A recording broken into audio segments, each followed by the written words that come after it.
This is going to be fun. I could already tell. I hope so. I hope you guys, God, I'm a little worried because you guys are so nice to each other and we fight on ours, you know? And so I'm like, all right, this is different format. We're not trying to win a debate here. We're trying to have a conversation. I mean, you say whatever you want. Oh, yeah, totally. I know that Tawny and I trust you that you will. I say we get passionate, and probably even me more so, because I got really hooked on it. And actually, Josh had, did I blow your ears out? I'm sorry. No. You made a face. Okay. I was laughing. You're good. Josh from the horror movie crew actually wrote me, and he was like, hey, one of our episodes, I don't know which one, so I wasn't paying attention, you got to listen to it. We have a new nickname for you, because you get really passionate about things, about like really little things. And he goes, they call me like the Passion of the Christ or something. I don't even know. Gosh. I haven't heard it yet, but I do. I love it. But it's fun. It's all fun. Yeah. I don't get mad. Tawny could be like, I hate this fucking piece of shit. And I'd be, we'd go back and forth and then be like, okay, cool, that was good. Fun. I mean, I made that face because I got pretty passionate about The Shining, and I went in on Stanley Kubrick, and I was like, oh no, people are gonna fucking hate this. Trevor told me, Trevor was all, I don't even remember where he came home from, but he like crawled into bed and he was all, Tawny really fucking hates The Shining, dude. I was like, of fucking course she does, because everything that I have like a real love for, Tawny's all, I've never hated anything more in my entire life. That's not true. That's not true. I would say two movies so far that you've recorded, but maybe others that we've talked about that I just can't remember in this moment. Yes, probably ones that we haven't recorded about, right? Yes. Yeah.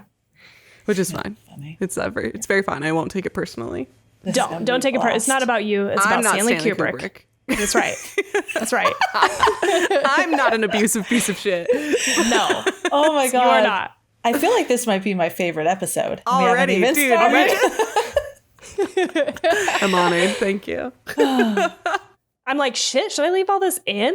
Maybe we should have. Maybe you should. Just like it's fun. It's so fun. Yeah. People I hope that people are like, oh shit, I gotta go get a drink. I'm gonna let this play for a few minutes because I know they're gonna fuck around. Yes. And then make their own drink. Okay, let's actually get started before we say all the good stuff, and then we start and we're like, all right, I did it.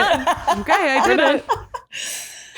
Hello, and welcome everybody back to Two Chicks and a Horror Flick. I am Felicia Connor.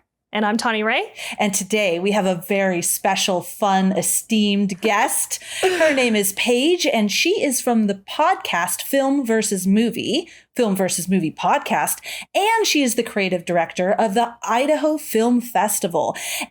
And probably her most shining achievement is she is Tawny's best friend. Oh, shit. Welcome, Paige. That was I want you to go around in my life and introduce me to people. That was so nice. Just that way. You did miss just a critical word. A slight word. Shit. Just one critical word, and that is the Idaho Horror Film Festival. Oh. Which, that's okay. Great segue, because I'm repping my Idaho Horror shirt.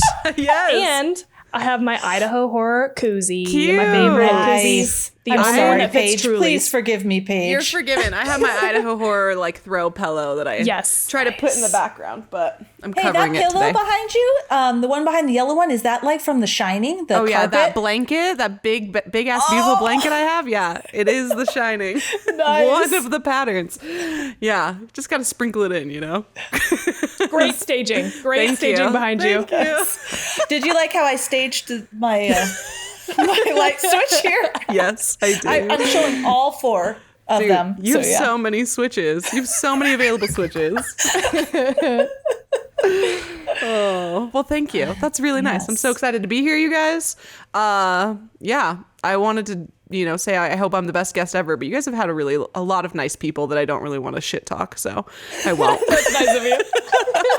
That's because they listen. I know. They're nice. All right. I don't want to be all, I'm going to be the best one. I kind of met him. Yeah, Oh, yeah. Mm-hmm. That was fun. It was fun. Back in January. That felt like yesterday. Yeah, God, it did. Jeez. Oh, man. Anyways, it's coming up quick. We're going to be doing it again in a couple of months. Yeah. It's insanity. I'm having an existential crisis. It's going to be okay. Well, Paige, yes. tell I know that I introduced you, but about your podcast, about what you do, whatever you want to share about you. All right. So the podcast I'm on, Film vs. Movie, is 4 friends. This is how we describe it all the time. 4 friends who treat opinion as fact and debate whether cinematic experiences are films or are they movies, which I know is like a non-tangible concept. We've gotten that sometimes. There are some people who listen who really want like a tell me what makes a film. Yes, and tell me what makes a movie. But that's kind of the point, is like you feel it in your heart. And so we all kind of have different feelings in our heart on what makes a film. And then we basically, as friends, just fight each other over whether or not things are films or movies. I actually went down some of your guys' episodes, and I have pulled out which some of them are films and which some of them would be movies, my own opinion. Yeah. Oh, that's awesome. Can I ask, I'm excited. Though, and I'm sorry for this ignorant question. It's not ignorant. So film and movie. I'm not, okay, based off what you just said, people want to know what's the difference. But like, can you have like a little cheat sheet or something? No, totally. Okay. We don't have a cheat sheet necessarily, but we all do have different reasons. And for me, usually I'd say 95% of the time, if something to me feels like it has elevated the genre or changed the genre in a significant way, then I am like, that's a film. And so it's possible that you see something that would be a film and you don't like it, right? Or I really, really, really, really love movies, like certain movies, right? And it's not necessarily like I like or a dislike. And everybody has their own little version of it. At some point in one of the episodes, probably an early episode, we kind of all went into what that was, but those early episodes are rough. So I don't actually remember. I don't go back and acknowledge them. But what I really love, sometimes we all agree, and that's fun to have like a fun, like, oh my gosh, this is a great time. We did an episode on the Teenage Mutant Ninja Turtle movies one time, and we all agreed like that those were all complete dog shit movies. But the best episodes are usually the ones where we cannot agree, like a nice split on if it's a film or if it's a movie. A great example, since we have The Shining is such a recent episode of your guys's, and This Blanket, hands down, The Shining I feel like, and the others feel like, is a film. The Shining is like the epitome of what a film is. Is it full of like shitty dudes being shitty to their actresses? Absolutely, right? Is it full of weird things? Kind of. It was a total flop, right, when it first came out. But there's so many things in it that it makes it a film. So we do that. And then sometimes we do cute little things in between episodes that we like to call special features. And I'm going to be doing one that's going to be just a few minutes long about Misery. So I can send people who listen to our podcast here to hear more about our feelings about Misery. Oh my God, you planned this. Yeah, dang.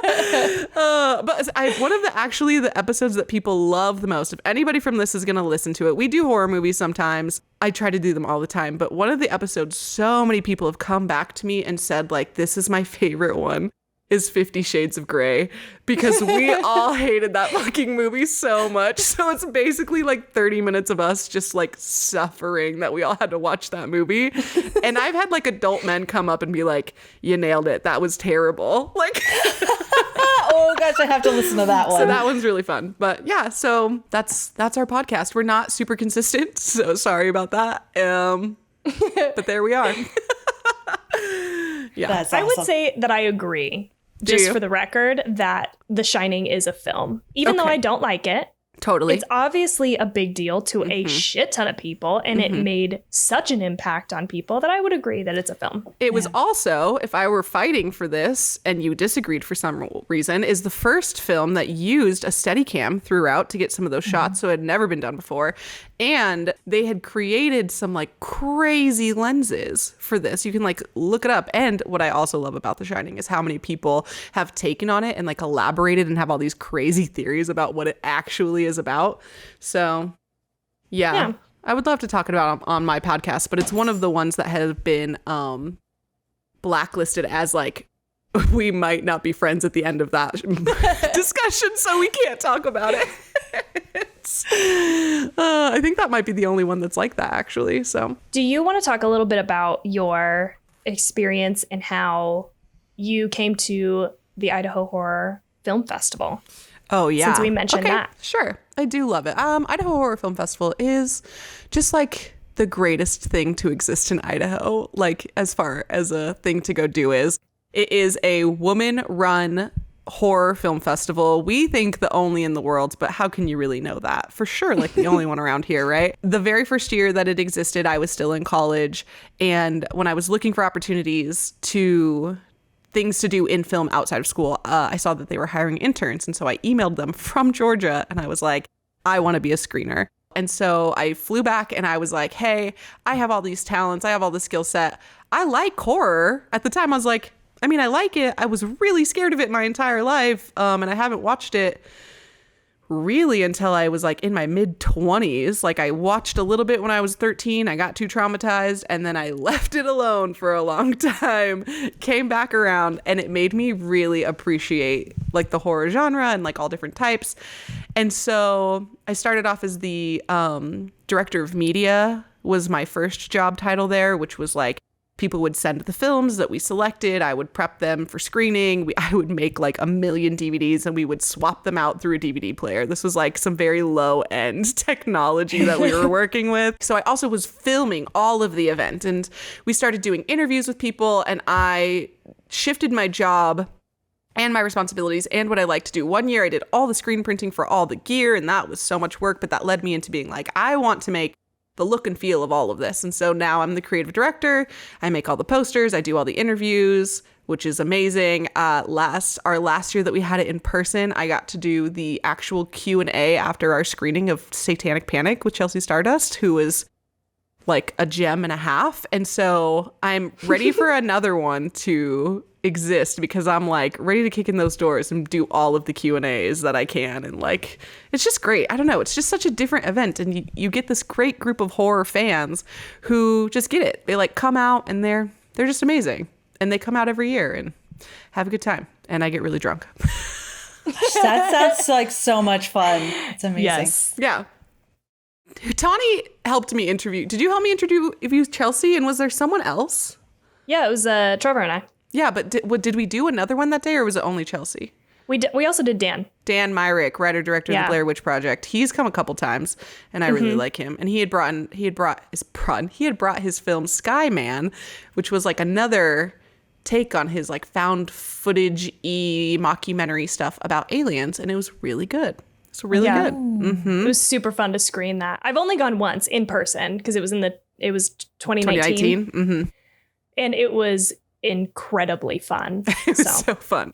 So can you tell me, I would love to know why you chose Misery and a little bit about that. Oh, I sure can. I fucking love Kathy Bates, man. She is 10 out of 10. I went through a huge Kathy Bates phase when I first saw Misery, which was over a decade ago, probably. And I, at the time, was not so into horror because I was way too scared. I still get scared a lot, but I can watch it a lot more. And obviously that's like my job. So, but at the time, I remember watching that being like, this movie is buck fucking wild. And I love it. Like, it was so good because I also wasn't reading Stephen King at the time. So I just watched it because of Kathy Bates and because everybody kind of says that's almost as crazy as Kathy Bates in Misery, you know, like that was always kind of like she's somehow the pinnacle of crazy. And you can only watch Fried Green Tomatoes so many times before you're like, I need to watch something else with Kathy Bates in it. So I watched Misery and I really liked it. And I think it's because it made me feel like a little bit like, oh, that was kind of scary and stressful. And for me, a little bit gory with the hobbling experience. A little bit gory. And I was like, oh, I'm feeling dangerous. I fucking love Misery. That was wild. And I just loved it. And then a few years ago, I read the book, and the book is so fucking good. It is phenomenal, incredible. And I realized, like, shit, this might be like maybe my favorite Stephen King novel. On top of that, I like it. The book made me love the movie even more. So I started looking into it, and then I learned Rob Reiner directed this, and Rob Reiner is one of my favorite directors, directed my favorite movie of all time. And I was all, this movie is just like meant for me to be obsessed with. So. Oh, I love that. Well, what's your favorite movie of all time? When Harry Met Sally. Oh, that's nice. like my like answer because it's a tier, you know? So I have a tier of favorite movies, but the easy answer is When Harry Met Sally. Yeah. Complete opposite. Through research, I saw that Rob Reiner directed Stand By Me, which I love that movie.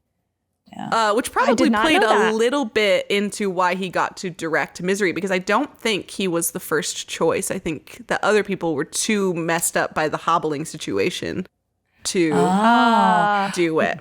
Well, then I have a little bit of trivia where, and I'll just tell you that actually Stephen King asked for it because he was so, Stephen King, and I'm sure you know this, he doesn't really trust people with the remakes of his books, or it's not remakes, but you know what I'm saying? The adaptations of them? The adaptations, thank you, in his books. But he really liked what Rob Reiner did with Stand By Me. Why don't we, real quick, because we kind of jumped in here, what is everybody drinking? So, Paige, you want to go first? Sure. What are you drinking? I'm drinking a cheap version of a Paloma, which usually is tequila, grapefruit juice, soda, and lime. But I am doing Fresca tequila and lime juice. And I got the tequila close by. So, ooh, that sounds good. If we need a refresher. A little refresher. I thought you might say I'm doing the cheap version, which is tequila. I know. I was also expecting more of you just subbed Fresca. I did just sub Fresca. So that way it's not soda and grapefruit juice, y'all. It's just Fresca. But is it grapefruit Fresca? Yeah. Oh, no. Great. You're just being efficient. I am being efficient, and I could probably drink any alcohol mixed in Fresca, honestly. It's good. Sounds pretty good. I think for the first time at Paige's house, by really? the way. Oh, it's and so I was good. Like, this is really good. She was like, have you never had a Fresca before? No, Fresca with huckleberry vodka is also one of my favorite drinks. Oh, I bet that's good. Yeah, you had that at my house. You tried that. Oh, did I? She doesn't remember. She must have really liked it. I was drinking that, and I think you tried it. And then Trevor was making palomas for everyone. Anyway, okay, listen. Sorry. When I go to their house, they get me DAF. Okay, I get drunk as fuck playing D&D. Also, it always starts with a shot. That's true. We have a lot of tequila in this house. Tequila lovers over there. Yeah. Nice. Yeah. Tawny, what are you drinking in your Idaho Horror Film Festival koozie? Nice. I obviously am still drinking Trulies, which is my summer drink of choice. I just can't get off them. I had some whiskey last night and it just didn't sit right. I don't know. So I'm just sticking with Trulies for now. Nice. What about you, Felicia? Well, I'm drinking water. I have water. I put it in a black cup because Tawny says the video looks good when we're in black. So I thought I would coordinate that. And I'm also drinking whiskey neat. This is my first one in a month because I had surgery. Ooh. So now I'm like, this is it. And it's Hancock's President Reserve. I've drank that before and it's really good. I love the flavor of it. But that's there we awesome. go. My dumb ass right now straight up was about to be like, I'm about to say it anyway, but I was about to be like, oh, how on theme. But it's not Hitchcock. Would you say Hancock? I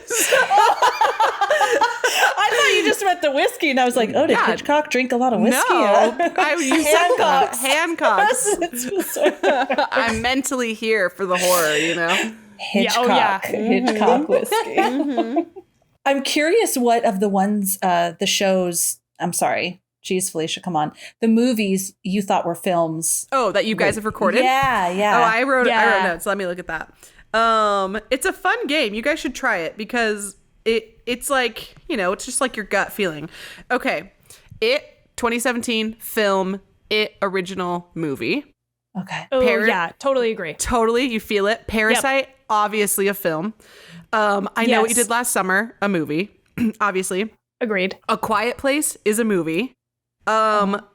did the Babadook, and I realized like shit, that might be a great episode for us because my gut reaction is film, but I think at least two others of us would say it's a movie. Midsummer is a movie, but Hereditary is a film, and then Jennifer's Body is a film. Agreed with all that. Yeah, even the Midsummer one. Yes. Yeah. And my 5-second like quick reasoning for that is because Ari Aster already kind of broke the genre with Hereditary, and it felt very repeaty for Midsummer. There wasn't a whole lot of new things for me to be like, oh, this is also a film. It was like, okay, he's got something good going. Visually, it was incredible. Like, the cinematography was great. The goriness was ridiculous. The acting, incredible. But you can have a lot of great things. It can still be a movie. Gotcha. Yeah. Okay. You guys should try it. Do you think Misery is a film or a movie? I know what I think, but... I would say a film. I would say that's just my gut instinct. My heart tells me a film. Damn, dude. I don't feel like I know enough based on everything you've said, because... Okay, like... Give yourself your own spectrum. Give yourself your own. Yeah, absolutely. Yeah, like The Elephant Man, film. Oh, 100%. Film. That's my favorite movie. That's why she mentioned it. I've never seen it, so. Yes. But a film. Okay, yeah, you make your spectrum. Sure. And then what would be like just a movie? Like, well, I Know What You Did Last Summer. So. To you, just your feeling on it. Feel it in your heart. Maybe I'll say, okay, let me just express what I'm thinking. Yes, do it. And I'll just tell you. Also, I feel if the movie was more closer to the book, it would be a film for me. Okay. But against the book, even though the book is a book, it's not either. Yeah. I feel like it is a movie version of the book. If that makes sense at all, because the book was... Gosh, if they developed more of the addiction and the psychosis and the dread that you get in the book, I think that would have been fucking phenomenal. And I would have been like, oh, hands down, that's a film. And that's one of the things I was going to talk about that was a detriment to me, that was supposed to read the entire book and I ended up not doing it. And I felt bad. I've read the book before, but years ago when it came out. And so, I was like, oh, I'm having surgery. I'm laying around for two weeks. I'm going to read this book. And that didn't happen. I just did drugs and slept. So I read just like that guy. So great. Yeah, exactly. So I read part of it. But you know what? When I was watching the movie, the parts that I had read in the book, the movie was just not cutting it. And I was getting nervous because I remember loving this movie. Yeah. All the parts after that I hadn't reread were good. Yeah. So that was my long thing that probably didn't make any sense. No, it does. Okay. It does. In your own comparison, because you have this background knowledge, you're going to say it's a movie. Yeah? Listen, I love this, but I think it's a movie. Interesting. Yeah. To defend why I immediately went film is just because of the impact that it's made on so many people. And I just feel like so many people have watched this movie and loved it. And it's it is one of Stephen King's favorite adaptation, if not his favorite, right? No, it's his top 10. It's not his favorite. Okay, top 10, but one of his favorites. And people fucking cite this movie like you were talking about. People are always like talking about, relating things to Annie Wilkes in Misery. So it stands apart to me just based on general public opinion. Yeah. So again, not necessarily putting my own opinion into this, but I think it's a film because of how the ethos around it. The ethos of it. Yeah. That's what I keep forgetting. This is so new to me. When I think of film, when you were mentioning all those different films, I think of almost the artistic value of it or the different themes within it. And I forget about the breakthrough sort of piece of it. But anyways, go ahead, Paige. No, that is also kind of thing. So if we were on our podcast right now, I'm sure Tawny, you'd be great at that too, because you, like you're saying, you separate it. We don't separate it anymore. It gets personal. And so my reaction to that in our own setting would have been like, okay, yes, it had a cultural impact, but did it have a cultural impact just because it was buck wild to see? And is that heavy enough to really truly be a cultural impact deep enough to be a film? Or is it just crazy because you see some chick bash some dude's ankles, I would argue, actually, because I looked it up today. Like, now we're just on your podcast. We're just on your podcast right now. Film versus movie. Tricked you. Yes. I would argue that, because I looked it up today and I wondered, I am actually shocked that they haven't remade this movie. Like, I'm glad they haven't, but yeah. But I looked it up and there has not been a remake. I mean, and I didn't want to get super into the research, so I don't know if there's been talk about it or anything like that. But I was like, the fact that nobody even seems to want to touch this movie, I think makes it. And I think there could be. That's a good argument. I have not ever heard that on our podcast, actually. Coming in. Look at Tawny coming in being a film herself. But it would be interesting if they did remake it, because I have seen a lot of times when they made a Stephen King adaptation originally, they did bastardize the hell out of it, right? As you're saying, Felicia, like, you know that the book is incredible and the movie is just like Fun. It's okay, it's fun. But in recent like remakes and adaptations, I feel like they are trying to stick closer to the original stories. So if they did remake Misery, hopefully they would stick with that theme, right? And they would make it closer and truer to the actual novel, perhaps. You know? Yeah. I also have not read the book. Both of you guys have read the book, and so I haven't. So maybe that plays into my opinion. And this is what I was going to say, is just I think on other movies, I might argue differently. I might say like, no, I'd say this because it's the way that I feel and not take into consideration outside Don't worry. opinion, it is, but it changes episode to episode. Right. How Okay, we're good. gonna fight. I like the fluidity of this. It's like so open, and it's just so opinion based. And there's like, I think my own commonalities are intentional fallacies when it comes to making arguments when they say, well, they meant for it to be this way. And I am always on top of it being like, you don't know what they meant. And even if they say that's what they meant, they're probably fucking lying. And so, there's not a lot of like concrete like rules or structure in that sense, but it is fun. Yeah. Just to remind everybody, you're on an episode of Two Chicks in a Horror Flick, and we are going to be talking about Misery. Thank you. Yes. Just kidding. This is a fun conversation. I'm excited to be here, though. And I'm excited to talk about Misery because you guys, I've got some fucking themes, but I'm here to go in your structure because you guys have structure that we don't have. So let's do it. And we don't have structure. We talk about what we're drinking. We have a minute, 2 minutes with Tawny, and then we start talking. That sounds like structure to me. That sounds like structure. Okay. You actually, for those that aren't watching the YouTube, Paige is like counting out 3 things. You have 3 things to your structure right there. Beginning, middle, end. You did it. You did it. Then we rate it. And then we rate it. Yeah. All right. You want me to dive in or? Let's do it. All right. We are here to talk about Misery. It is a movie made in 1990 based off of the Stephen King novel by the same name. It is a psychological thriller. I watched it on Amazon Prime. I'm just following my notes and I put that in there. I bought it. For $6.99. Yep. Ooh.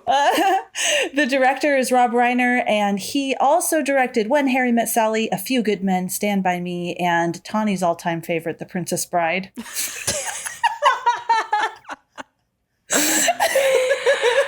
No. I think that's one of the first things you told me when I met you. I don't know why, but I just remember it. You're like, I hate that Princess Bride movie. Just like her intro. She's like, hi, I'm Tawny, and I fucking hate The Princess Bride. Don't talk to me about it. I'm sorry for anybody that might offend. We've never even talked about it. It's one of Jade's favorites. And I just... You know what? It's one of Trevor's favorites. It. And Trevor made me watch it. We have the same boyfriend, dude. We do. We definitely do. That is hilarious. All right. The budget for this movie was $20 million and the box office was $61.3 million. Rotten Tomatoes gave this a 90% and IMDb a 7.8 out of 10. I have this little thing here for awards. Sometimes there's awards, sometimes there's not. But this one, Kathy Bates, became the first woman to win an Oscar for Best Actress in a horror or thriller film in 1991. Wow. Well deserved. Yes. Iconic. Caller. Annie Wilkes was ranked the 17th most iconic villain in the American Film Institute's list of 100 heroes and villains. So 17 is pretty damn good. Yeah. All right.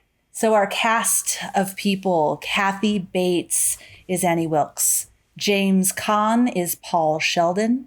Richard Farnsworth was Buster. I just love that guy. Frances Sternhagen was Virginia. And this character, played by Frances Sternhagen, was created entirely for the film and was not in the book.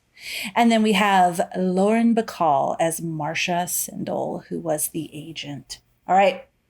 Before we get into this awesome discussion.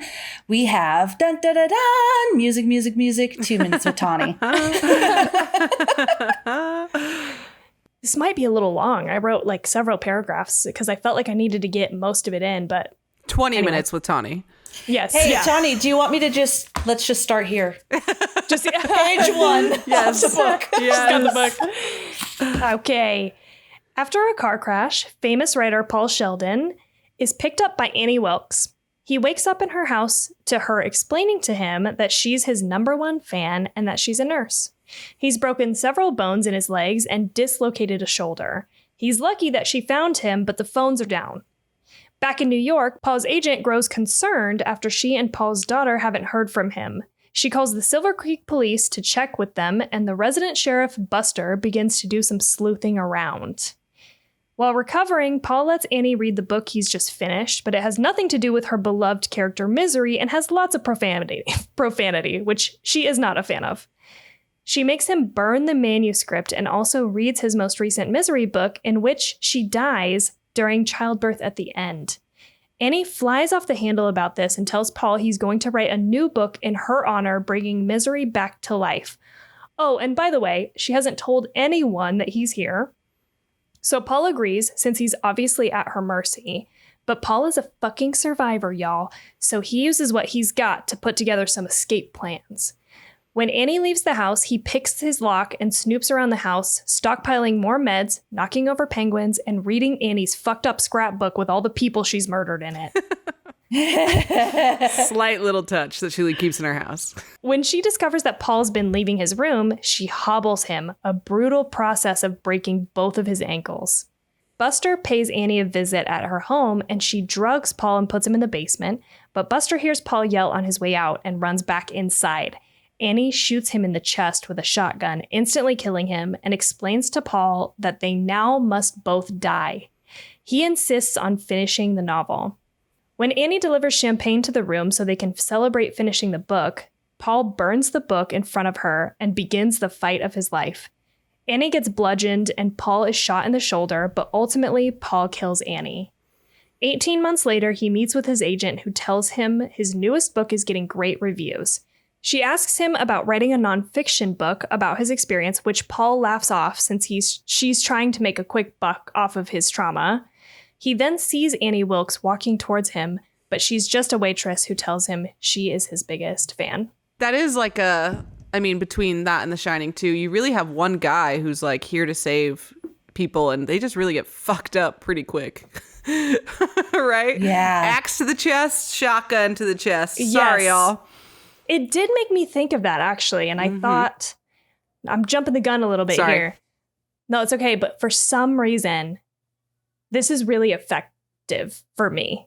And I love it and I hate it at the same time, because I absolutely love that character.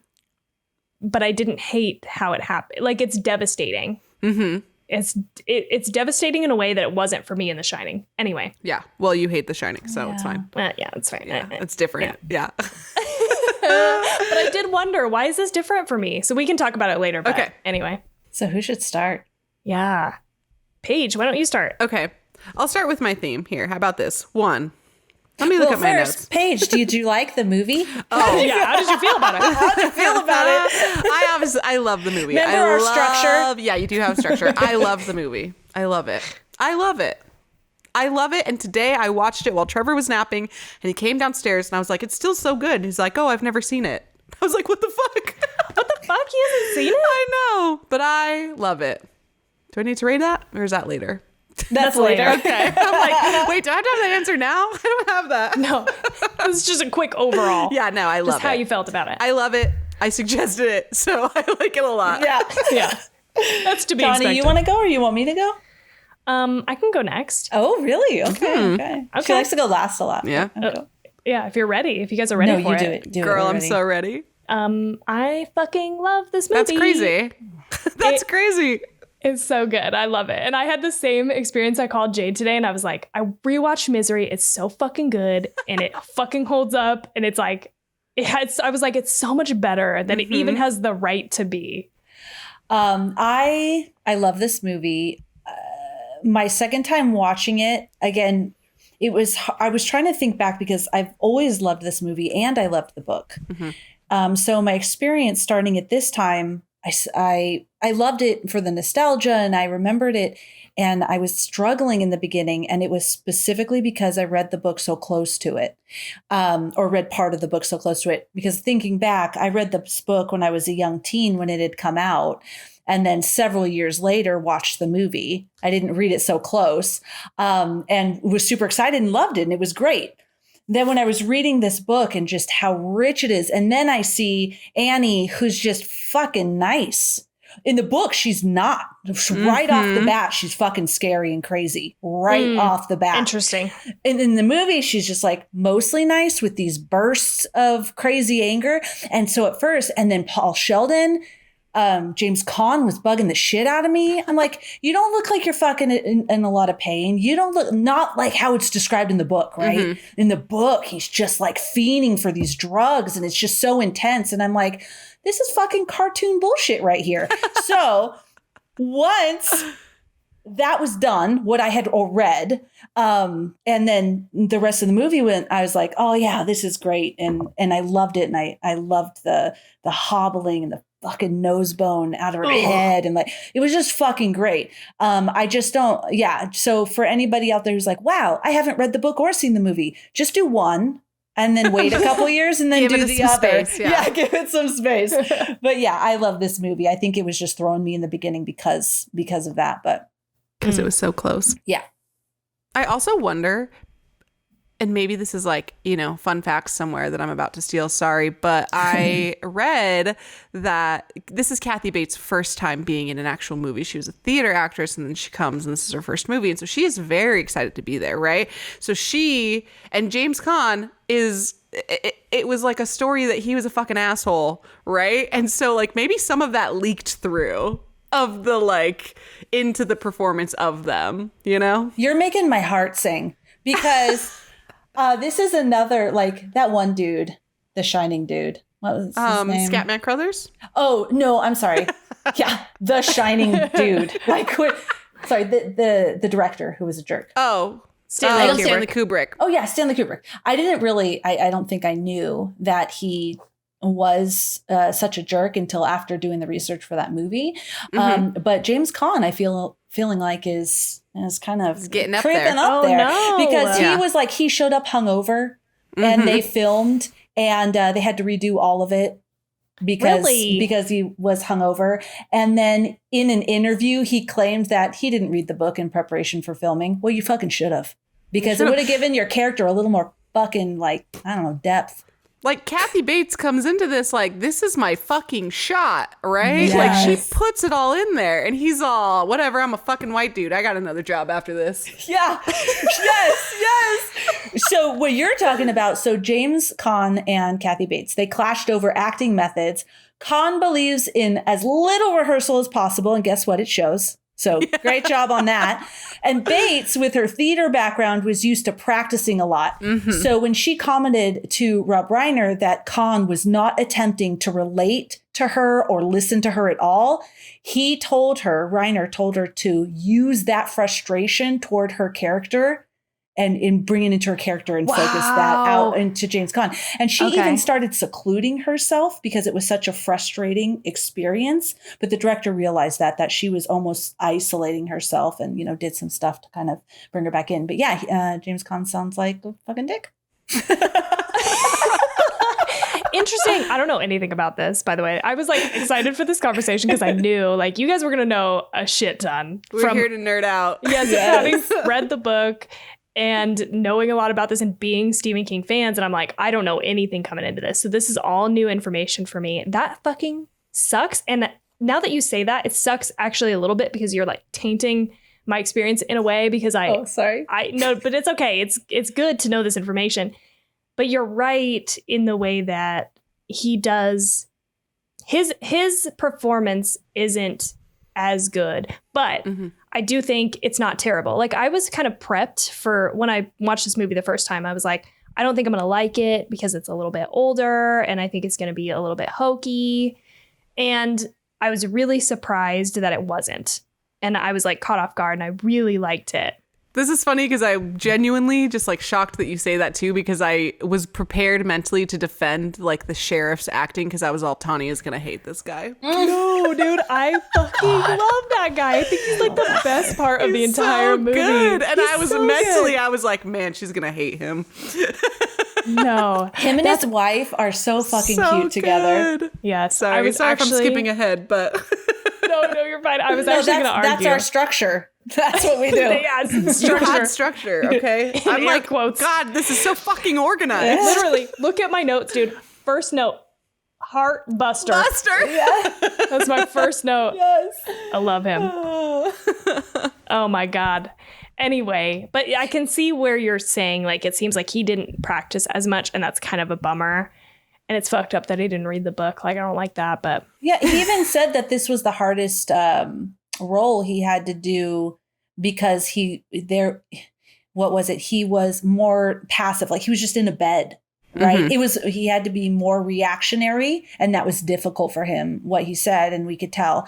But the thing is who won the Academy Award? Thank you very much. Maybe you should should rehearse a little bit. He really Yeah. should, because part of the struggle of making this movie, and there was something I read, I'm bad about quoting these things sometimes, where it was like a shock that this movie was even made, because when you think about most movies that you watch, is it really two people in the same location for 90 fucking percent of the movie? No, Yeah. this is like, see now, if we were on a different podcast that I won't name right now, I'd go, shit, is this a film? Because two people in one location for 90% of this movie is really fucking difficult to do. yes, I actually paused it the moment that we saw into Annie's bedroom because I was like, holy shit. I'd already seen this movie once before, and I kind of remembered this feeling a little bit about it, but I didn't really pay attention until the second rewatch that I was like, I fucking love things that do this, where we start in a contained place and then we continue to expand the world.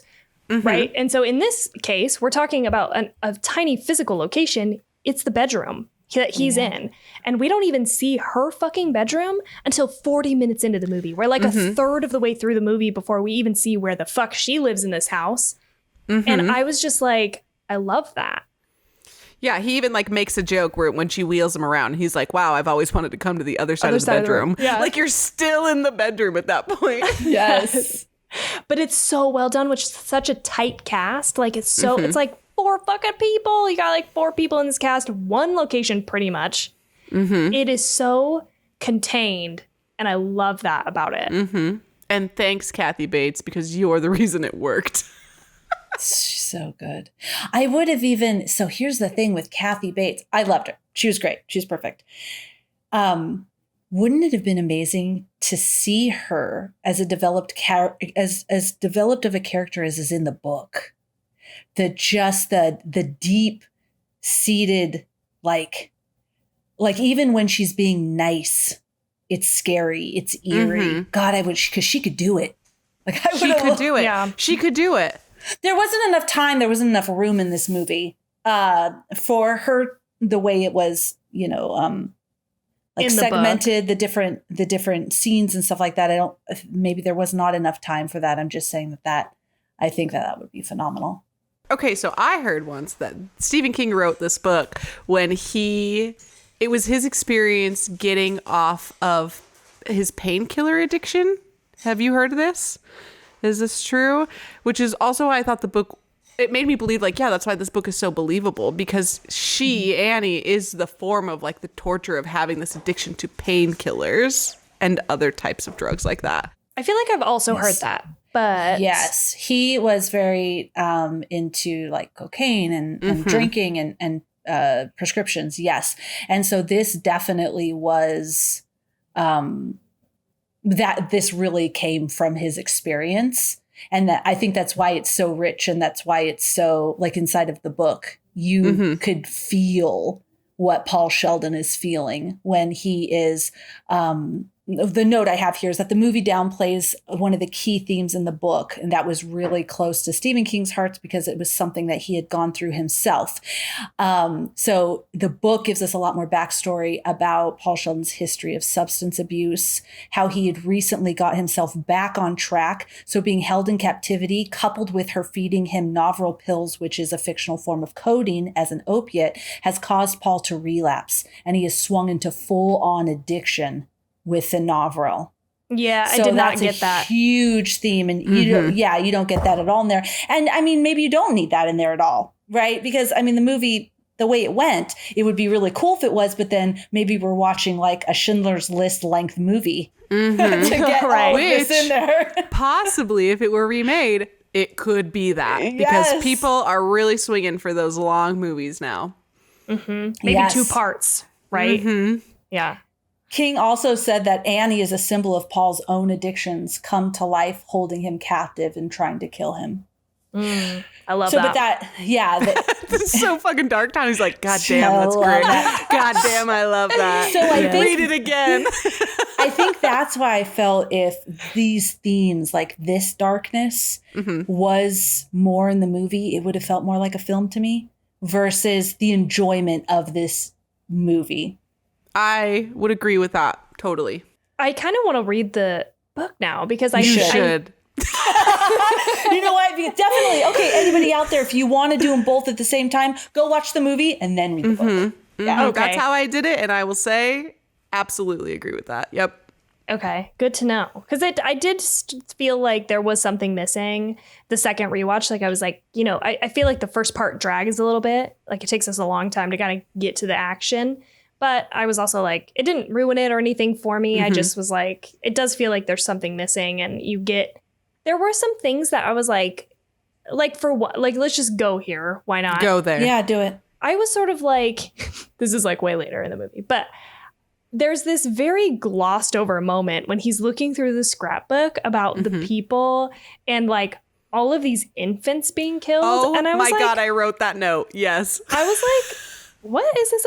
I was going to ask you guys because I wonder if it's in the book, but I'm like, what about these fucking infant deaths? That seems to never like come back up. And I feel like it just serves as a moment to be like, wow, this lady is fucked up, which we kind of already knew. We already knew it.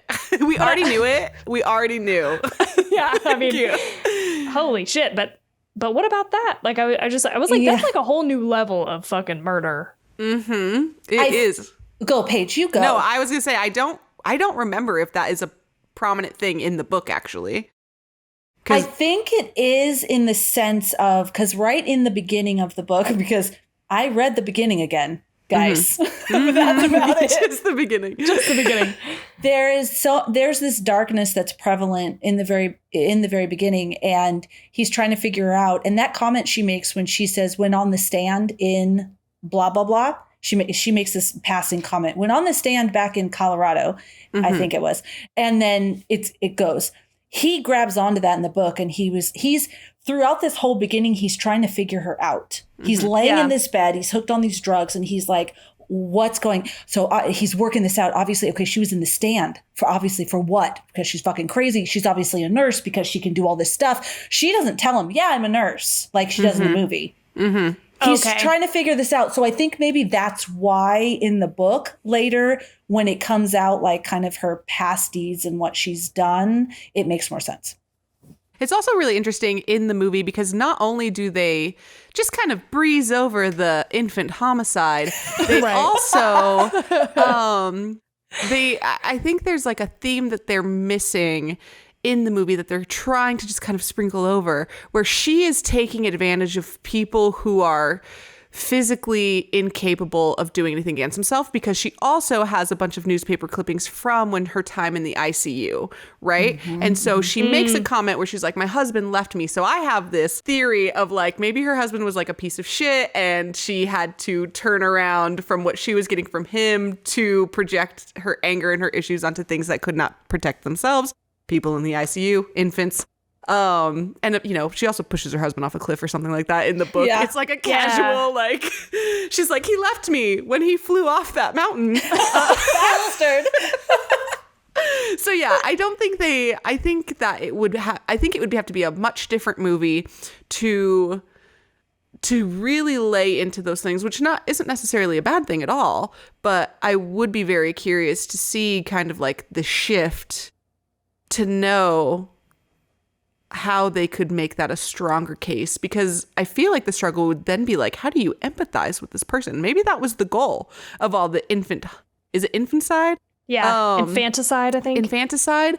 Like, maybe that's the goal, is like, oh, maybe people still like her a little bit. Let's make sure they don't, you know? Like, oh, yeah. I see what you're saying. But you know what? So there's this thing with, because that makes sense. Like, hey, guys, if you don't hate her already, you gotta hate her now. She's killing babies. Already. There's a sprinkling of dead babies here for you. We planned a brutal death scene later, and just in case you're not on board yet. She killed her husband. People are like, yeah, okay. Okay, she killed her husband. Okay, babies. Because then she killed her roommate. Yes. Right? She should have killed a dog, dude, and it would have been gone. Right? There was something that the screenwriter of the book, Goldman, I believe his name was, so in the book, she amputates Paul Sheldon's foot. It's terrible. It's so much worse in the book. It's sorry, keep going. No, and I believe the screenwriter, right? Yeah, they're the ones that adapt the book and do the screenplay. Yeah. Okay.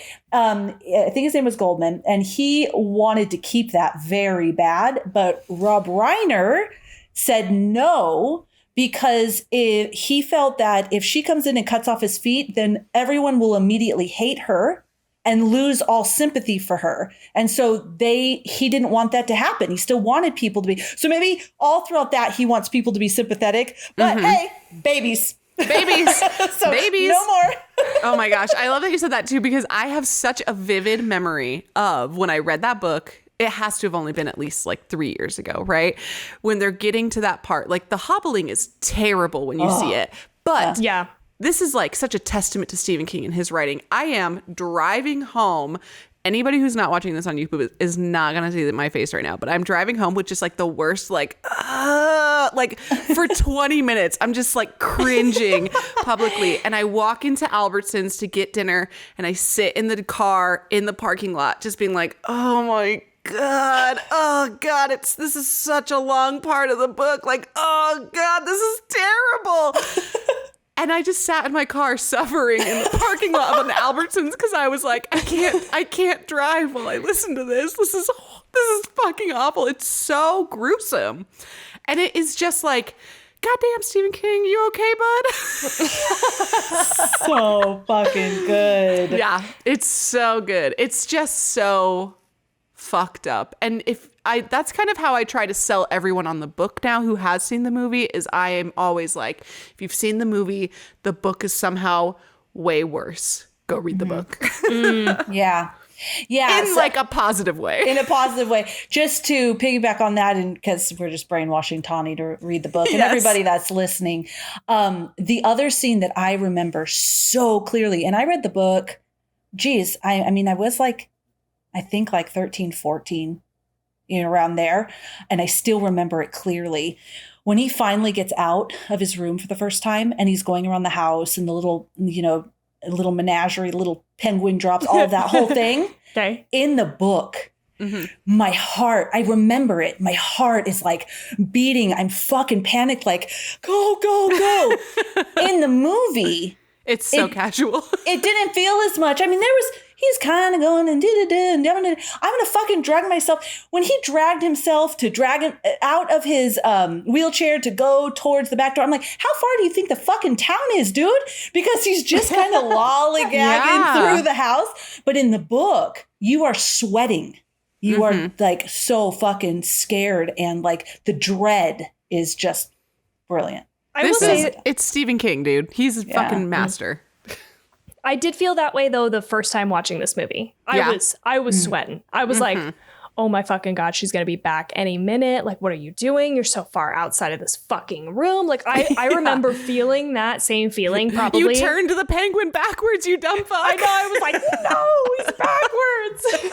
Like, at least have a moment where you're like, Yeah. Like, you turn it around. I don't know. I don't remember. Well, how about, I'm just going through the house. It's been like 15 minutes now. Now let me drag myself out of my wheelchair towards this back door. Motherfucker, she's going to pull up any minute. Like, Yeah. Why, if we're stealing a knife from the kitchen, I know this isn't the first time, but it pisses me off. I'm like, if we're stealing a knife from the kitchen, why is it the biggest fucking knife, you dumb fuck? Yeah. Get a medium knife. So it's Get not a knife out of a different drawer. Don't pull the biggest fucking knife that you can, because they're going to be like, where's my big knife that stabs people? That's on the counter. Yeah, right here. Yes. Oh, I live alone and I have someone trapped in a room. I wonder where my big knife's at. And then why didn't he just keep it in his little I know. I love that scene. triangle thing? I love it. Here's why I think why not is because she has to fucking change that bandage. Well, if she's that close, that's when I'm whipping that motherfucker out and stabbing her in the face. What if he's fucking out? Because she's feeding him pills. She was. I kind of thought, Felicia, that was a nod to the book, because I remember different parts of the book where he was keeping stuff under the mattress. And so I just assumed that was them trying to be all, oh, look, we're cool. We also read the book, except for James Caan. Except for the lead actor that's playing the fucking important ass role. Yeah. You guys, we're getting at the heart of why I think I love this movie right now. And it's because it is a survival movie. It is. At its heart. Yeah. Mm-hmm. Like, yes. the whole time you're watching him do shit, you're like, what the fuck would I do? What the fuck would I do? I'm like, I'm not even smart. sure that you can fucking unlock a lock with the bobby pin. And even he is saying to himself, he's like, I don't know if this is going to work. I don't know if this is just in movies. I don't remember what the actual quote is, but he's essentially like, I don't know if this is going to work. And then he's like, holy shit, it worked. It worked. And then like he's just using every little tiny thing available to him. The bobby pin, the pills. He's like ripping a hole in the mattress with his like fork. I'm like, I love that fucking part of this movie. It's so smart. Yeah. And he's using the typewriter as like as a weight. He's trying to strengthen himself, which is like amazing. And then he steals the knife and he's like, I'm gonna whip this bitch out of the fucking sling that I have. Yes. And you know what else I love this? I'm jumping all over the place, but just while we're here. Yeah. I love the moments of comedy in this movie. Like Me they're too. just Oh my God. so good. Yes. I don't think I got them the first time around. But I even wrote a note today when she like read his first chapter and she was like freaking out and she was like, I'm gonna go put on my Liberace albums. I laughed. I was like, what the fuck? What the fuck? I think my favorite moment in the entire movie is when, I mean, I know this is dumb, but it's when she's talking to him through the window and he just flips her off. He just flips her off. I laughed so fucking hard. Yes. Me too. I think she calls him like, does she call him honey or something? She calls him something nice. She's like, you're such a kidder or something like that. She does say that. Man, yeah, he just doesn't give a fuck. How did you feel? I mean, I thought that this was great when she accidentally knocked over her glass of wine. I fucking love this. I fucking love this. It's so frustrating, but I hate when people have easy outs in films and movies and books, right? I meant to just say books and movies, but here we are. And that's the same with The Shining, Scatman Crothers. That's the same with the sheriff getting shot, as you're like, oh shit, it's about to happen.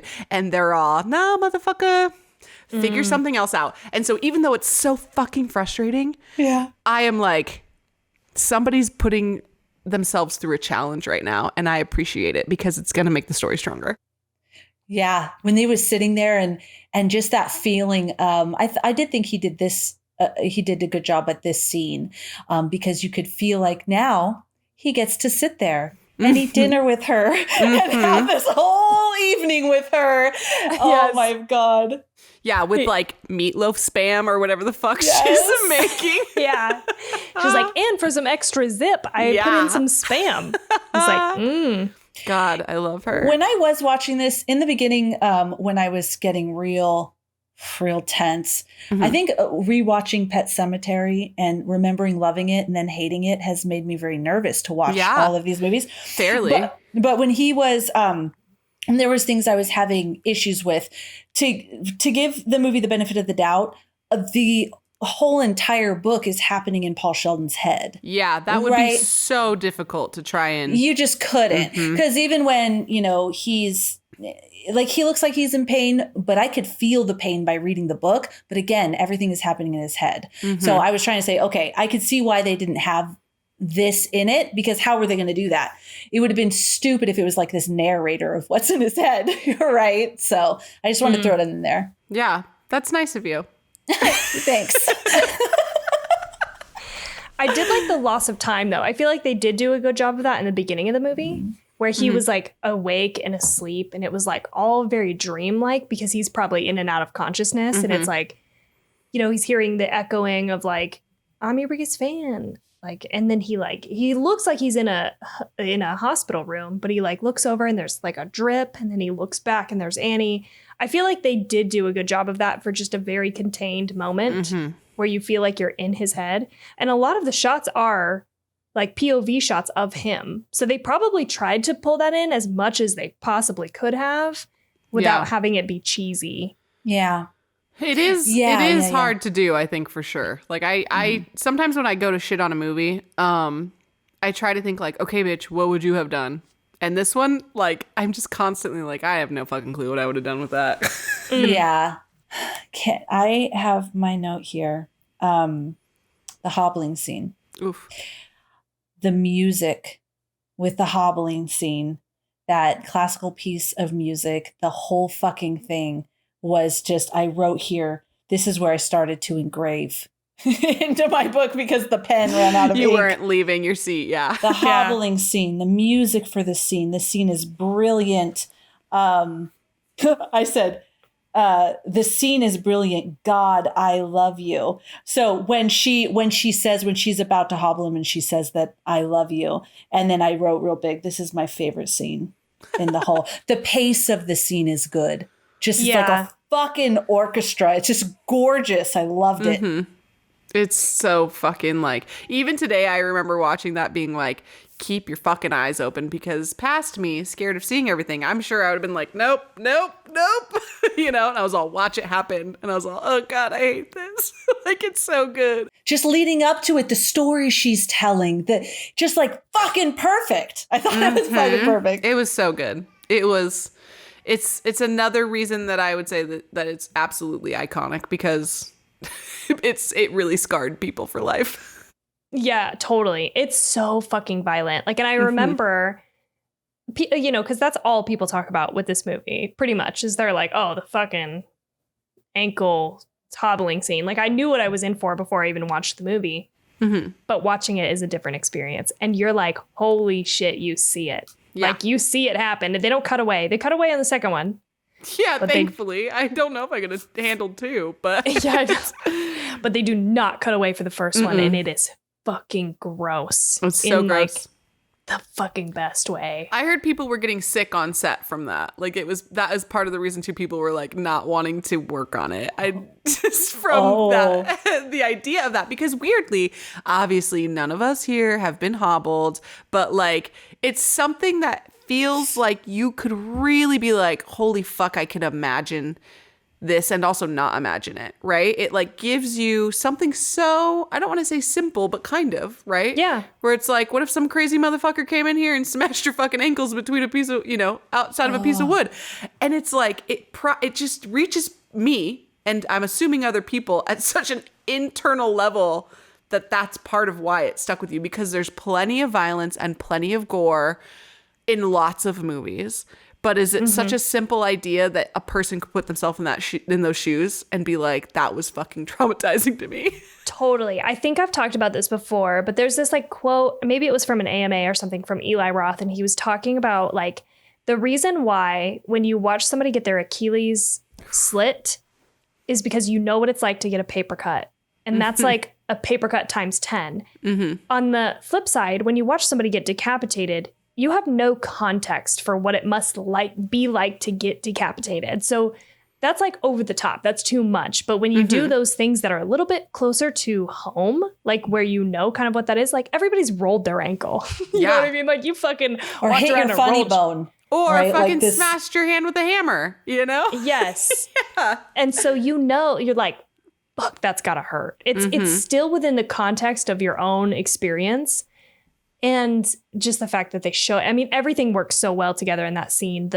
His reaction, the sound effect, like of probably it. his best reaction in that movie. Yes. Yeah. Yeah. Yeah. That was a painful, this shit hurts reaction. Mm-hmm. Even better than when his legs, that must have hurt so bad in the book. So in the beginning, when he pulls himself out of bed, he doesn't do that in the book because he looks at the floor and his legs and is like, yeah, fuck that. He literally says that door is probably locked. So I'm gonna pass. I'm gonna hang out back here.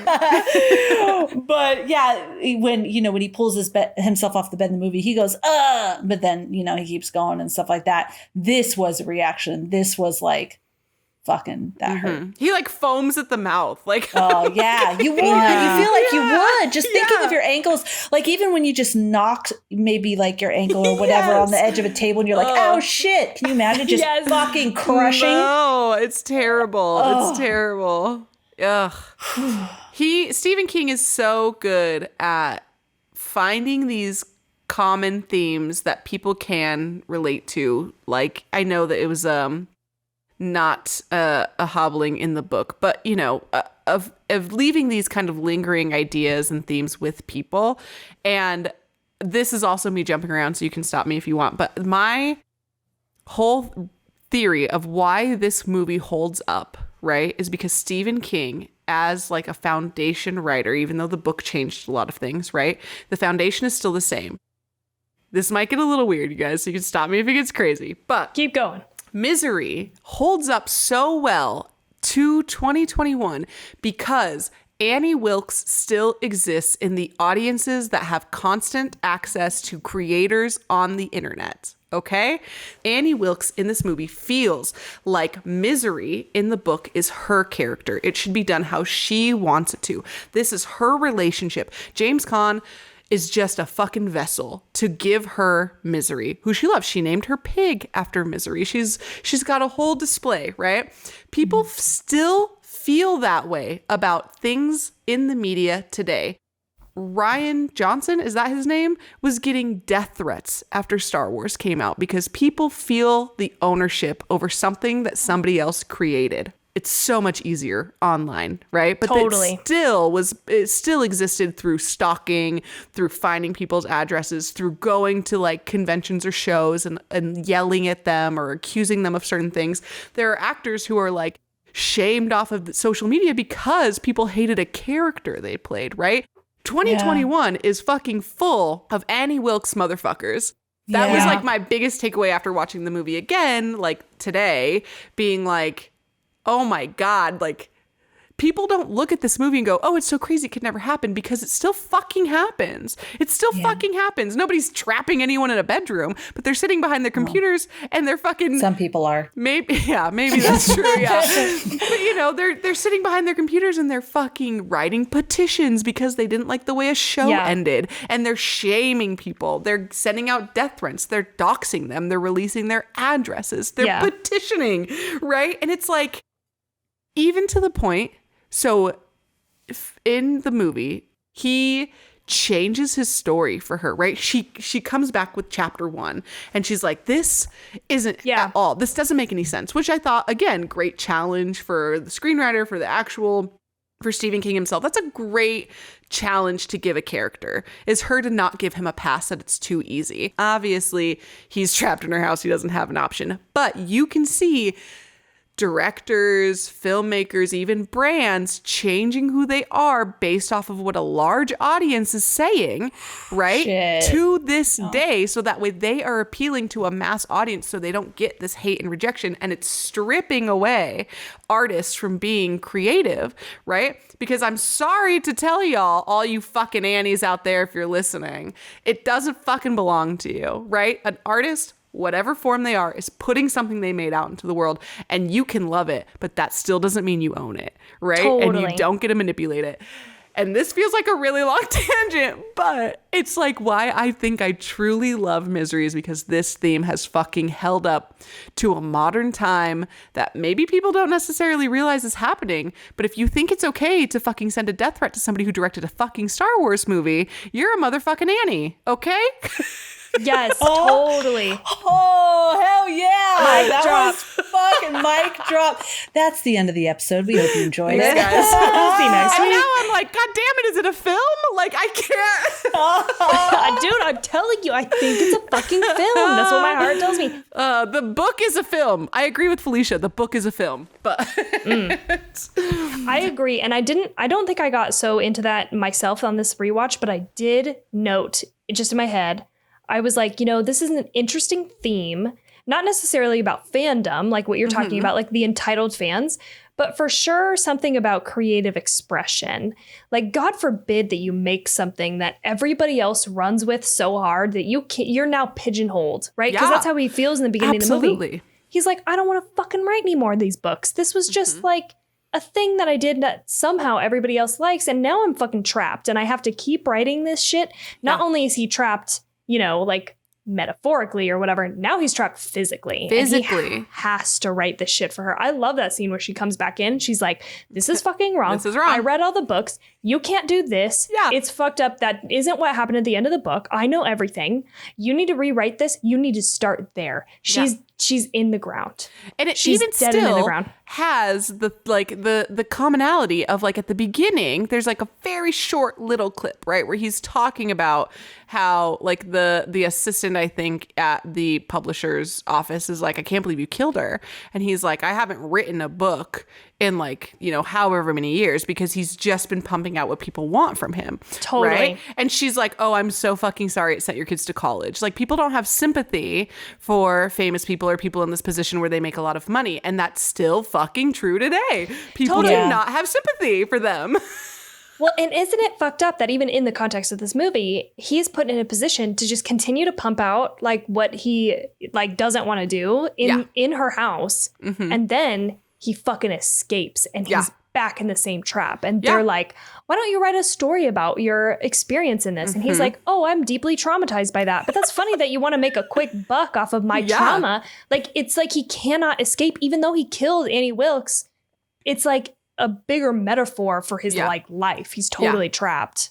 Absolutely. And I think that, and this is, I don't know if I love this because, I would love if everything were to be equal playing fields and we all had similar feelings. But I think if we had switched, right, and it was a man trapping a female screenwriter, this movie and this book would not have been successful in this way, because I think audiences, especially audiences 30 years ago, do not truly believe a woman could have such a negative impact, right? Even the publisher is a woman, right? And she's like disregarding it.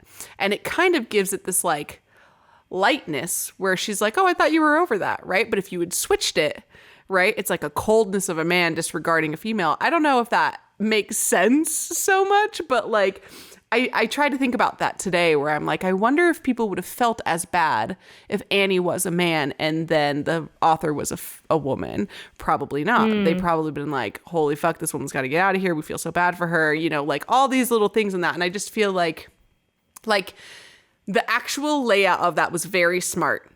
I feel like I have this little tidbit and I didn't know where to put it, but I feel like this kind of like right here. Feminist men. Here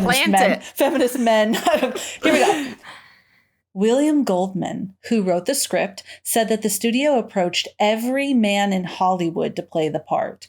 Warren Beatty, Robert De Niro, Michael Douglas, Richard Dreyfuss, Harrison Ford, Morgan Freeman, Mel Gibson, Gene Hackman, Dustin Hoffman, William Hurt twice. They really wanted him. Kevin Kline, Al Pacino, Robert Redford, Denzel Washington, and Bruce Willis, which Bruce Willis turned it down, by the way, but then ended up playing it in Broadway. Ended up playing Paul Sheldon in Broadway. Regretted it. So anyways, William Goldman said, everyone said no because leading men hate to be passive, hate to be eunuchized by their female co-stars. Now I'm happy with James Caan. Yeah. Yeah, right? I'm having some emotional conflicts here with him.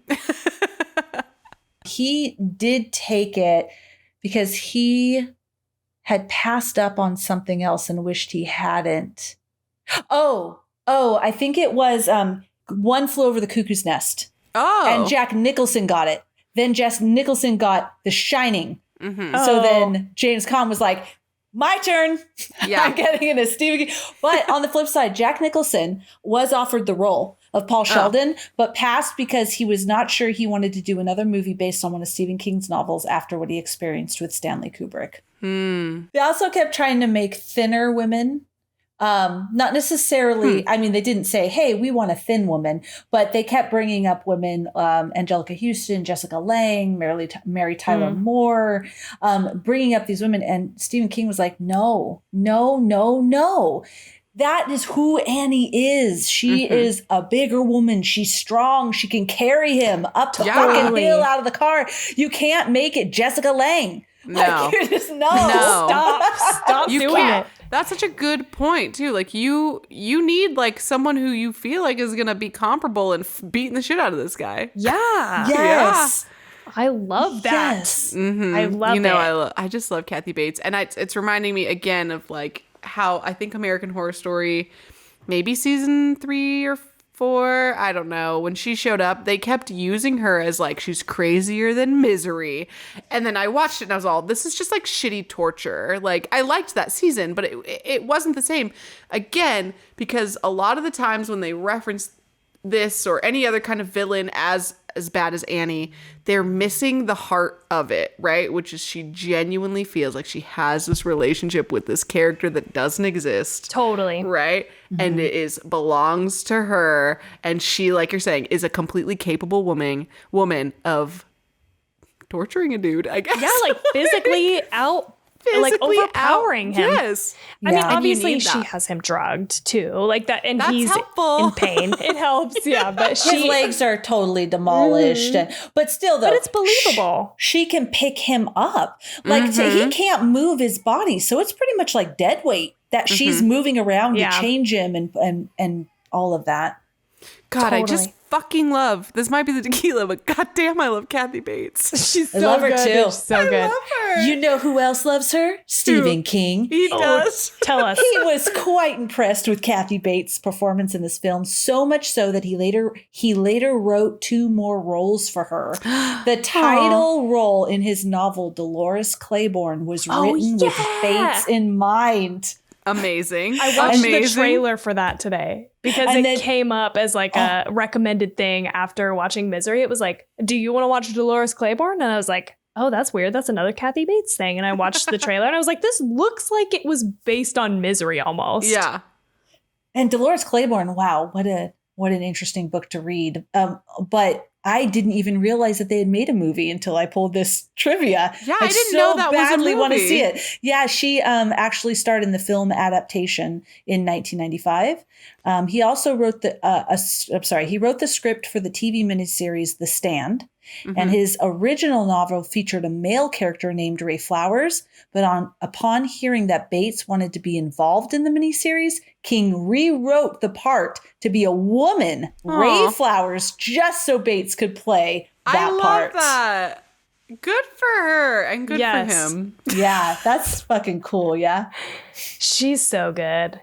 Oh my gosh, in the book when he's stuffing those embers down her throat, it's very so vivid graphic. of her face and throat swelling because those pieces are still red with like heat and fire and it's burning her inside of her throat. God. Yeah. I actually, when I started rewatching it today, I was like, oh, the ending of this book is so much, before I even got there, the ending of this book is so much better because he like truly burns and suffocates her and I think lures her into a basement. Like he's ready to go down with this ship, right? To fucking kill her. And I totally forgot that he even kind of does that in the movie. So again, I'm like, it's a nice nod, but it's just like burnt paper at that point.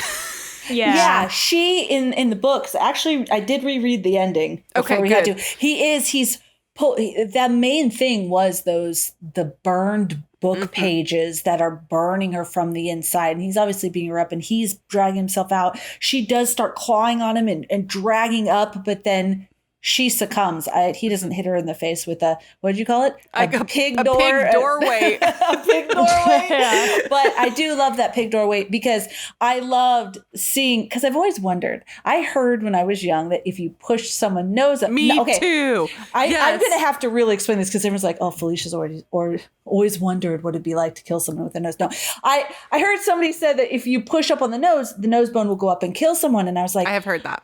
Really? Oh my gosh. They show it with the fucking piece popping out of her forehead from. I missed this. Fucking great. I've missed this. It's just like a line up there. It's gross. It's gross. I've also wondered that though, because I was told that could happen, and then me just so confident in myself, I'm like, well, I guess I can never fight anyone, because what if I accidentally kill them? Is it Yeah, when he like jams it. palm strikes her? And it goes up a little bit and she's like, ugh. But then at the end, when he like fucking hits her with pig weight, look at her when she's like about to pass out, and her nose is all up and it's like popped out of her fucking forehead. Okay. I also love the touch that she like lays on him, because I do feel like there's a little sprinkling as well, as she is obsessed with him. Obviously, she's his number one fan, but she wants this relationship, maybe not necessarily with him, but the person who's creating someone that she loves, right? So at the dinner, she's all dressed up for herself, right? She's like doing this. And when she dies, it's like they're cuddling for a second, and he just can't fucking get her off of him. And I'm like, I remember thinking like, she would probably loved that. She probably would have loved that moment if she was alive for it. She's on top of him. Yeah. Mm-hmm. I love how violent this last altercation is. I mean, I just feel like they do not pull any punches. It is like all out. Like they are just fighting, both of them, for their fucking lives. And I remember being shocked by that the first time I watched it. And even the second time, you're watching it and you're like, oh shit. You know what I mean? Like I'm having actual reactions to it. I'm like, fuck. Oh no. Or like when you think she's dead, but she fucking comes back. She's not. Oh, maybe I should make Trevor watch this movie before he listens to the episode, so that way I can be like, see how I was right there? See how we talked about this right here? See how they mentioned that? Yeah. Yes. I agree with you, Tawny, because it's like a real fight between two humans. Where usually in fights or movies, one person's just like fucking like so much stronger than the other, or like whoever's a really good fighter, right? And then the other one takes a step back, but then comes back, and like they're just like fucking, and then they're getting hurt on levels that you would think, dude, I would never get up from that, but they do. They pop back up. This was like two humans fucking fighting for their lives. Yeah. Oh, such a good movie. I can't wait to watch it again soon. I'm probably going to reread it. I am going to finish it. I still have it out. I didn't put it back on the shelf. And because I was really getting into it, I just didn't feel well to read it. But it was so good. And I think it's, again, good that I stopped reading it. And it would be a good time to now go back and read through it, because I know I'm going to have even better experience. Totally. So as I'm comparing the movie with the book is better. And so I'm going to be like, oh yeah, that was done better, versus when I'm watching the movie, I don't want to be doing that. Right. I have this little, again, I don't know where I was going to plug this, but it's highlighted in red because I thought it was cool. Plant that seed right now. You're planting a garden. Okay. So this was the first feature produced by Rob Reiner's company, Castle Rock Entertainment, named Cute. For the small town, appearing in his previous film, Stand By Me, and in several other stories by Stephen King. Still going. The novel this film is based on, however, has more connections to neighboring towns in this fictional universe, Derry. As a child, Paul Sheldon was friends with Eddie Kasprak, who moved to Boston after the events in It in 1990. Misery takes place in the fictional town of Sidewinder, Colorado, near the Overlook Hotel, the setting for The Shining. The character of Dick Halloran, Scatman Crothers, also served in the army with the father of Mike Hanlon, another character from It. I love it. Yes. I love it. I didn't even realize. You just gave me such a fun fact. Yay, I thought so. I was like, I don't know where I'm going to plug this, but I have to because here. I loved it. You fucking planted that seed. What a beautiful garden you grew. You guys ready to rate this movie? I'm ready. I've never been so ready in my life. All right. Paige, would you like to do the honors? We rate from 1 to 5. 5 being, you fucking loved it. Great. However you rate a 5, and 1 Or 0 negative if you want. And we also do all the points in between. So if I was going to make sure. Like, I was going to make sure. 3.7, but we cap it at 2 decimal points. That's as far as Tawny will let me go. Hold on. Who had to bring in the 2 decimal point rule? That's fucking Felicia all the way. No, because Tawny, just the 1, 2, 3, 4, 5 was too limiting. Yeah, totally. So absolutely. I added like a 0.5. We were doing it just on the like a 0.25, 0.5, like quarter. that. And the quarter, yeah. And then I think I added, I think I went, I'm going to rate this a 4.89. And Tawny, I literally think she went, this bitch. I like your thoroughness though. Like you have to really think about that, Yes. And I appreciate that. I like your detail there. I would love to kick it off though. My rating is 3.69 for the joke. But it really is probably in the realm of that. Like if you round it up to 3.75, that would feel appropriate because Felicia made a lot of really great points, right? The book is incredible. And maybe if I hadn't read the book, I wouldn't know to compare it to that because you're right. Yeah. James Caan really does bring down the performance of this movie to really just weigh heavily on Annie. Right? But Annie's performance is so fucking good that we pop that right back up. So I don't feel great about giving it a full 5, but I am close to a 4 in that. And I am going to stand by a 3.69. Nice. Okay. Very good. All right. What about you, Tawny? I'm going to give this movie a fucking 4. Oh, shit. Oh, shit. And I'm so shocked that it's higher than yours, Paige, because you fucking brought it on, but I love this movie. I fucking love it. But you called it a film, okay? I did. You did. And I still am flip-flopping, so.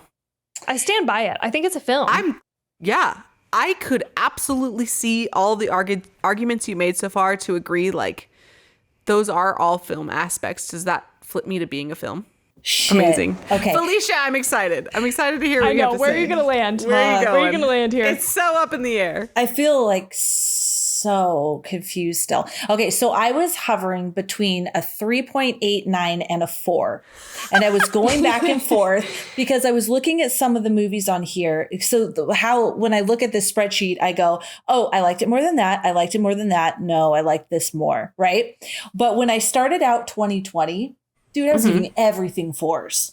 Everything is 4s. And so I was like, well, I liked this more than this, but I definitely like that more than that. And again, it's just that struggle with wanting to find that depth in the character and it not being there at all. But Annie was fucking great. But then even with Annie, like I even wanted her to be more creepy from the very beginning, like she was in the book, but she was still really, really great. It's so watchable. You know what? Fuck it. I'm going to give it a 4. It's so watchable. I could watch it again and again and again. As soon as it started playing, I got giddy. Like I was excited to watch it again. Yeah. I smiled through the whole fucking movie. Yeah. I was like, I fucking love this, actually. It's very good. It's very funny. It's very unexpected. It's surprisingly funny. Funny. And I want to give it a little bit extra kind of like more props than maybe I have been giving it is like you're saying in the book, we're in his mind. We're at the perception of what he is experiencing. We are having these like, we know she's creepy. You can't really sell that in a movie so much. But what you can feel is like you start off with like, this is a person we can trust. Yeah. Oh, weird. This is a person we can't trust. And I think for a movie, they did do that very well to put you in the perspective of like, and it does take away from her creepiness, like you're saying, but it does sell it well in the format of a movie. Yeah, it lulls you in. You guys, can I say it's a 3.69 unofficially, but I want to make sure this movie has a high number, and I want to give it a 4 to be 1, cool like you guys, and 2, because I do agree with that, but I like 3.69 is funny. Got it. Here we go. I put a 4 and over, not in a row, it's a row G. That's not associated with the what am I trying to say? The coding. I put 3.69 unofficially. Unofficially a 3.69. Yeah. Yes. For the joke, for sure. And it has to be, because I still feel like, even though we've been talking about this for like over 3 hours at this point, it's like I feel like I could still keep talking about Misery, and that definitely deserves a 4 if I could still talk about Misery. God, you guys, I loved this movie, and more than this movie, I loved talking about it for over 3 hours with you. Yeah. I'm so glad. I'm so happy that we both loved it. Almost even more. I'm shocked that you did, just because I was mentally ready for you to be like, again, maybe it's just because, like, I think for you, in my experience, these movies that I have had like this love for also comes with like a nostalgia that you haven't had. And so it's very easy to be like, yeah, if I watch this for the first time, at least for my mentality, right? If I watch this for the first time, I guess it would be weird. Or I guess it wouldn't hold up as well. But that's not my experience. And so this one, I was like ready. I'm all, oh man, Tawny might hate this, because I have this mindset like, this is the first time she's going to watch it and she's going to hate it. No. Yeah, I have the same thing. Like, I have to admit, if it's something with Stephen King, I really give him the benefit of the doubt. Like, I am really trying to push myself into, okay, maybe this is why, even when I'm reading his books, right? I'll be like, okay, this feels like it's dragging. No, Felicia, no. No, you're like, no, he's better than this. Yes. He's so good. All right. This has been so much fucking fun. We all hope that you guys had a blast as well. We definitely would love to have you on again, Paige. Thank you so much for this conversation. Mm-hmm. Thank you. Fucking you. Thank you. And why don't you tell everyone again, what you want them to know about you? Like, you want them to go to your podcast? Yeah, tell where them to about find that again, you. Absolutely. Not your house address, but okay. I was about to make a joke about like my bra size. I was about to be like, oh, my name's Paige and I have giant boobs. You're like, tell them what you want to know. Okay, what I want to know about me.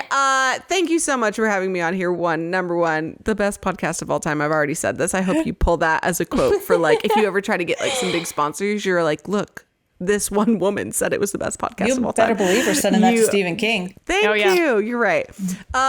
Yes. So, I mean, thank you so much for letting me be on here, because this was a really great conversation and just the most opposite to the normal argumentative style that I'm used to on Film vs. Movie. If you want some good horror stuff, if you want some good horror support, if you have a horror film that you want help, if you're like a local filmmaker and you're like, man, I really want to get this horror film out here, hit up Idaho Horror Film Festival. We're always like sharing that stuff and like helping an audience get some eyes on it. We love it. And thank you so much, you two. I'm excited to force my way onto this podcast again in the future. We're looking forward to it too. We're looking forward to be manhandled by you. Ooh, we love it. All right. So, you can find us on Instagram at 2 Chicks and a Horror Flick. And from there, you can find our episodes. You can find everything from there. But if you're on any other platform, it's always at 2 Chicks and a Horror Flick, except on Twitter. It's 2 Chicks HF. I always have to pause. 2 Chicks HF. And Tawny, what else? You can support the show by going to our Patreon, and we also continue the discussion over on our Discord server, so you can find us there. And you can also give us a rating and review on Apple Podcasts or wherever you're listening. But Apple Podcasts, I think, helps us the most get pumped up in the search thing. So do that if you want to. Loving that search thing. And we don't know what we're going to watch next week, right? We haven't even talked about it. We don't know what we're watching. You're right. We have October planned, but we don't have anything else. Yeah. So just stay tuned for that. Oh my God. Thank you, Paige, so much for being on our podcast. You're so the happy to be here. Obviously. Well, Tawny has to say her ending. Okay, sorry. I do. So here we go. You guys have such a good night. No nightmares.